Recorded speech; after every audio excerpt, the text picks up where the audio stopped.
राना साहब, सबसे पहले बात कागजाती नामजदगी में जो दरपेश मसाइल थे और सुप्रीम कोर्ट की आज की डायरेक्शन, उसके बाद का मंजरनामा क्या देखें? बिस्मिल्लाहिर्रहमानिर्रहीम, अस्सलातु वस्सलामु अलैका या सय्यदी या रसूलल्लाह, अस्सलातु वस्सलामु अलैका या सय्यदी या हबीबल्लाह। या सर, आज 3 बड़े फैसले हुए। पहला साइफर का, दूसरा तहरीक इंसाफ ने जो सुप्रीम कोर्ट से रजू किया कि उन्हें कागजात नामजदगी छीन लिए जाते हैं, उन्हें उनके कागजात जमा नहीं किए जाते, और तीसरा बल्ले का निशान वापस हो गया और तहरीक इंसाफ की रजिस्ट्रेशन भी जो फैसला आया उसके मुताबिक के जनाब नहीं रही। अब एक चीज़ तो बड़ी क्लियर है, मैं चूँकि ये ताज़ा और बड़ी खबर है, पहले इस पे बात कर लेते हैं, बल्ले के निशान पे। यासर साहब, इसके लिए 13 तारीख तक अभी तहरीक इंसाफ के पास वक्त है। वो पेशावर हाई कोर्ट जाते हैं, वो सुप्रीम कोर्ट जाते हैं, वो किस तरह रजू करते हैं, ये एक चीज़ होगी। नंबर 1, ये कानूनी मैं आपको बता रहा हूँ, 13 तारीख को निशानात अलाट होने हैं, उससे पहले तक ये कर सकते हैं।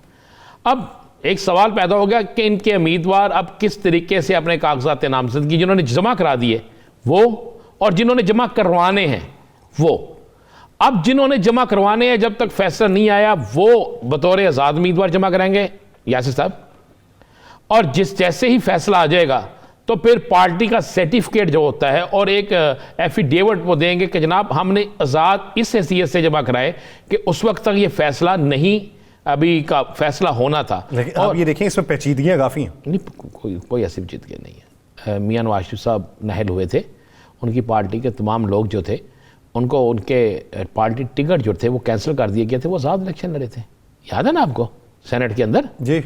तो क्या हुआ, वो क्या पत्तों की जमात में चले गए, किस जमात में चले गए? लेकिन वो सेनेट का इलेक्शन, चंद नशिस्तें हैं, ये कुली तौर पे ये ज़्यादा बेहतर है। और भैया ये ज़्यादा बेहतर है। अब आपको पता ही उस वक्त चलना है कि किस पार्टी का कौन सा उम्मीदवार है।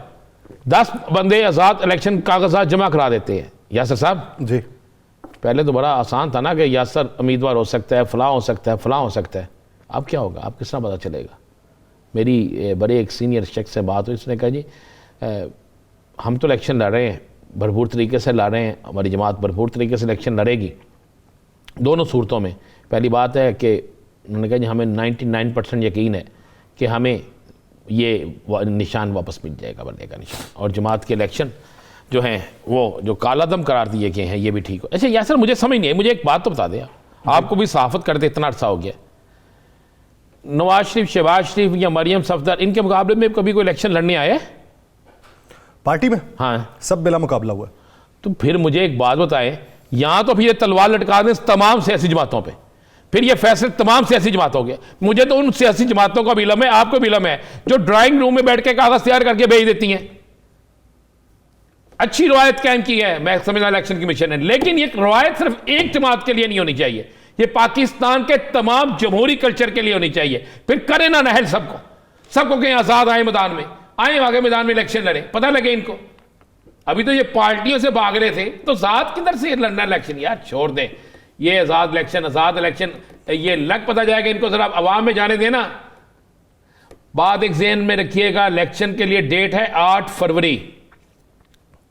अगर आजाद हैसियत से भी इलेक्शन लड़ते हैं तहरीक इंसाफ के लोग, तो उनका जिसका जो इंतहाबी निशान होगा, वो इंतहाबी निशान किसी के जहन में डालना अब इतना मुश्किल नहीं है। अब डिजिटल मीडिया का दौर है, अब टीवी भी मौजूद है, अब मोबाइल फोन मौजूद है हर दूसरे शख्स के पास, 1 मिनट से पहले बात चल जाता है। अब तो वो बात रही नहीं कि जनाब रात को अखबार छपने 24 घंटे बाद हमें खबर मिलनी है तो फिर जाके करना। अब 24 घंटे नहीं, 24 सेकंड है। अब तो इस तरीके से होगा। हाँ, ये जरूर, ये जिन लोगों ने कागजात जमा करा दिए हैं, अब उनके लिए आईनी क्या पोजीशन होगी वो तो कोई आईनी माहिर ही बता सकेगा ना चल सर, लेकिन जिन्होंने अभी कागज जमा कराने हैं वो क्या लिख के बताएंगे, वो तो आज़ाद हैसियत से जाएंगे।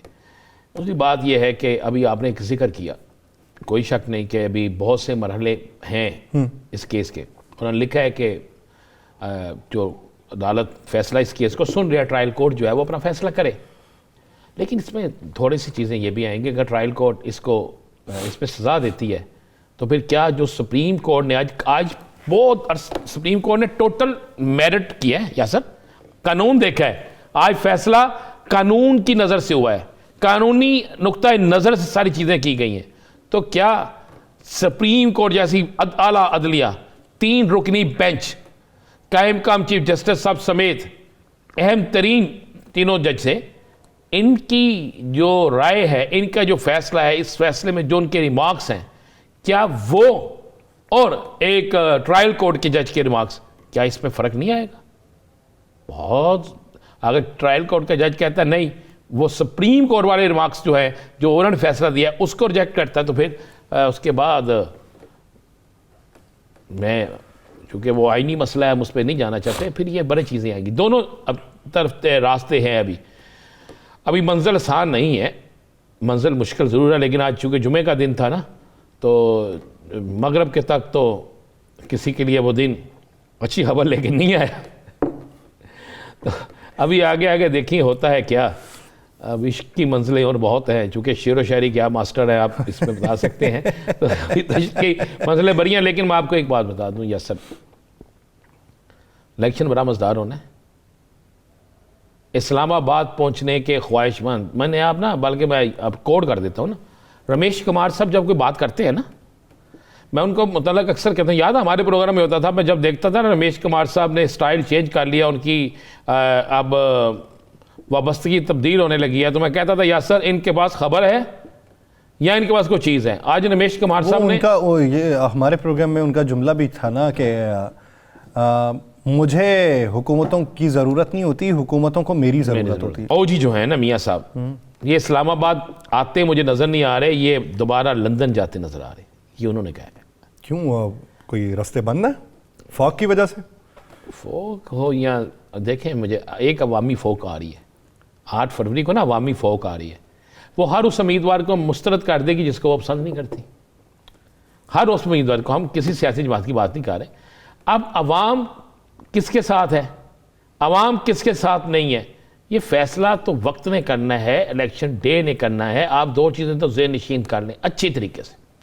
आज मैं कल के प्रोग्राम में फुटेज चलाएंगे और इलेक्शन कमीशन से हम ये कहेंगे कि शायद आपकी नज़र से ये चीज़ ओझल रही है। या सर आज आपको पता है कसूर में क्या हुआ है,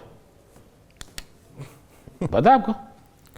मुझे बहुत सारी जगहों का पता है, आप सिर्फ कसूर का तज़किरा कर। कसूर में आज ये नहीं, आज कसूर में सबसे अजीब चीज़ हुई है ना, कसूर में ये हुआ है कि रिटर्निंग ऑफिसर के दफ्तर के बाहर स्टेज और कुर्सियां लगाकर जमे गफीर इकट्ठा करके सरकारी जगह उस पर बाकायदा एक मजमा लगाकर जलसा करके कागजात जमा करवाएंगे। मुझे एक बात होता है, रिटर्निंग ऑफिसर का दफ्तर, उसमें के बाहर कुर्सियां लगाकर 400-500 बंदा कुछ कुर्सियों पे सोफों पे बिठाकर तकरीरें करके मीडिया मौजूद है, सारा कुछ करने के बाद मुझे बताएं आप कहते सर बाकी कागज छीनना या दूसरा छीनने के जो इल्जाम आ रहे हैं वो तो आज सुप्रीम कोर्ट में डिस्कस हो गए। नहीं, उससे ज्यादा तो नहीं है ना हैरत ज़दा कि बाहर खड़े एक डीएसपी जो है वो कागज छीने, बंदा इतराज लेके आरओ साहब के पास जाए तो आरओ साहब के साथ में बैठा हो, तो वो वहां पे बैठा चाय पी रहा हो, तो वो सोचे कि ये तो मुझसे बाहर कागज छीन के भागा हुआ था, ये यहाँ पे बैठा है। उससे तो हैरत ज़दा बात नहीं है ना। यहाँ पे तो ये भी मंजर देखने को मिला है, आज सुप्रीम कोर्ट में भी ये डिस्कस हुआ।